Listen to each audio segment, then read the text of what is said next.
कोल्हापूर शहराच्या सर्वांगीण विकासासाठी हद्दवाढ गरजेची आहे। शासनाच्या मागणीवरून 2019 मध्ये 20 गावांचा समावेश असलेला हद्दवाढीचा प्रस्ताव शासनाला पाठवला होता, पण त्याबाबत अजूनही निर्णय घेतलेला नाही। मुख्यमंत्री 25 आणि 26 जून रोजी कोल्हापूर दौऱ्यावर येणार आहेत। तत्पूर्वीच त्यांनी कोल्हापूर शहराच्या हद्दवाढीचा आदेश काढावा, अन्यथा कोल्हापूर शहर बंदसह त्यांना काळे झेंडे दाखवण्याचा इशारा हद्दवाढ कृती समितीने दिलाय। 1946 सालापासून कोल्हापूर शहराच्या हद्दीत 1 सेंटीमीटरचीही वाढ झालेली नाही।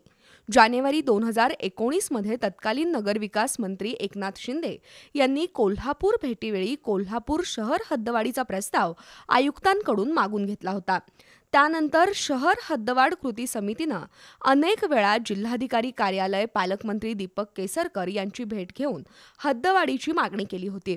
हद्दवाढी संदर्भात मुख्यमंत्री एकनाथ शिंदे यांच्याशी चर्चा करून तसंच प्रस्तावित 20 गावातील ग्रामस्थांची समजूत काढून हा प्रश्न मार्गी लावू असा शब्द नामदार केसरकर यांनी दिला होता, पण त्यानंतर ते फिरकलेच नाहीत। 15 ऑगस्ट 2023 रोजी शासकीय ध्वजारोहणावेळी उपमुख्यमंत्री अजित पवार यांनी शहराची हद्दवाढ कशी गरजेची आहे याचा उहापोह केला होता।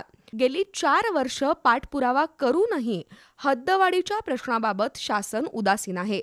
मुख्यमंत्री एकनाथ शिंदे 25 आणि 26 रोजी कोल्हापूरच्या दौऱ्यावर येणार आहेत, पण त्यांनी पहिल्यांदा कोल्हापूर शहर हद्दवाढीचा आदेश आणावा, अन्यथा दौऱ्यावेळी त्यांना काळे झेंडे दाखवून कोल्हापूर बंद करू असा इशारा हद्दवाढ कृती समितीचे ॲडव्होकेट बाबा इंदुलकर, आर के पवार आणि बाबा पार्टे यांनी दिलाय।